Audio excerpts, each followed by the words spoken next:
अंतर्राष्ट्रीय बाघ दिवस पर मुख्यमंत्री डॉक्टर मोहन यादव ने प्रदेशवासियों को बधाई देते हुए कहा कि मुझे खुशी है कि मेरे कार्यकाल में 2 नए टाइगर रिजर्व शुरू हुए और हमारे प्रदेश में अब सबसे ज्यादा बाघ हैं। उन्होंने कहा कि सरकार के द्वारा वन्यजीवों का प्रचार भी किया जाता है, बफर जोन और टाइगर सफारी भी शुरू हुए हैं। इसके बाद उन्होंने कांग्रेस पर तंज कसते हुए कहा कि आज़ादी के बाद से ही कांग्रेस के लोग रंग बदलते चले आ रहे हैं। विपक्ष को पूरा अधिकार है कि कहीं पर भी बोलें, लेकिन कांग्रेस का चरित्र बताता है कि उन्होंने कितनी जमीन सिंचित योग्य बनाई।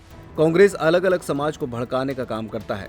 कांग्रेस की सरकार भी थी लेकिन कभी जातिगत जनगणना नहीं कराई, लेकिन अब भाजपा की सरकार जातिगत जनगणना करवा रही है। बाघ है, उससे आधे से ज़्यादा बाघ अपने देश के अंदर है और देश में सबसे बड़ा अगर कोई राज्य बाघ को अपने राज्य के अंदर गौरव से रखता है वो राज्य मध्य प्रदेश है।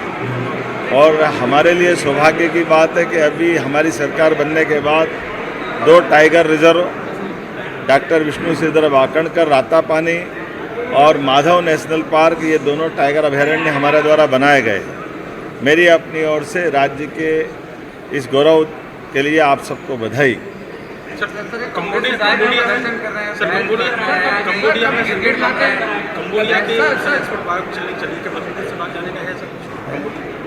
कंबोडिया में बाघों को एक्सपोर्ट करने की बात चली भारत सरकार के द्वारा। मध्य प्रदेश टाइगर स्टेट है, तो क्या ऐसा कुछ है कि मध्य प्रदेश से बाघ वहाँ जाएंगे सबसे ज़्यादा बाघ? हमने तो हमारे बाघों को संरक्षित करके गौरव हासिल किया है।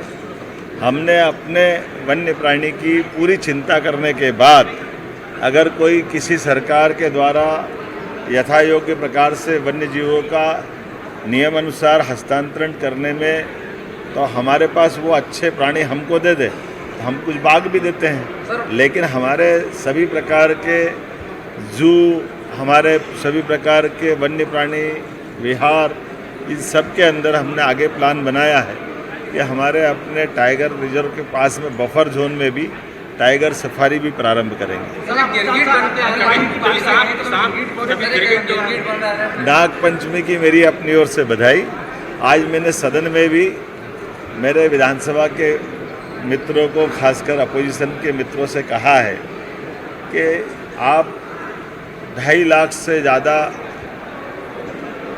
वोटरों के बीच में से चुन के आते हैं, तो चुन के आने के लिए अपनी मर्यादा के आधार पर आपको पूरा अधिकार है। आप फ्लोर पे बोले, सदन में बोले, महात्मा गांधी जी के सामने अपना शांतिवादी जो आपको बात रखना वो सब रखे।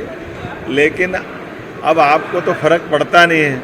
मुझे तो वो वन्य प्राणी पे दया आती जो इस बात पे हंसते होंगे कि ये हमारा रूप बना के भैंस क्यों बनना चाहते हैं, ये मनुष्य योनि को बदनाम कर रहे हैं, कभी गिरगिट बन के अपने बात रखते हैं। तो ये कांग्रेस का रंग बदलने का चरित्र आज़ादी के बाद से दुनिया ने देखा है, प्रदेश ने देखा है। कांग्रेस हमेशा दोरंगे चरित्र से जीती है, तो अपने चरित्र को क्यों बता रही सामने? हम सब जानते हैं कि उनके ज़माने में भैंस के आगे बीन बजाने जैसा ही समय चलता था, जब राज्य के अंदर विकास के सारे दरवाजे बंद थे, बिजली, पानी, सड़क सबकी दुरावस्था थी। ये कांग्रेस के ही शासनकाल में था जब हमारे राज्य को विकास के लिए 1956 में मध्य प्रदेश बना। लेकिन मध्य प्रदेश कहाँ से कहाँ जा सकता था, लेकिन केवल 7 लाख हेक्टेयर क्षेत्र में सिंचाई का रकबा था। ये कांग्रेस का और भाजपा का चरित्र बताता कि 55 साल में 7 लाख हेक्टेयर और हमारे 20 साल में 55 लाख हेक्टेयर प्रति व्यक्ति आए। कांग्रेस के शासनकाल में 11,000 रुपये प्रति व्यक्ति, आज हमारी शासनकाल में 1,52,000 रुपये प्रति व्यक्ति।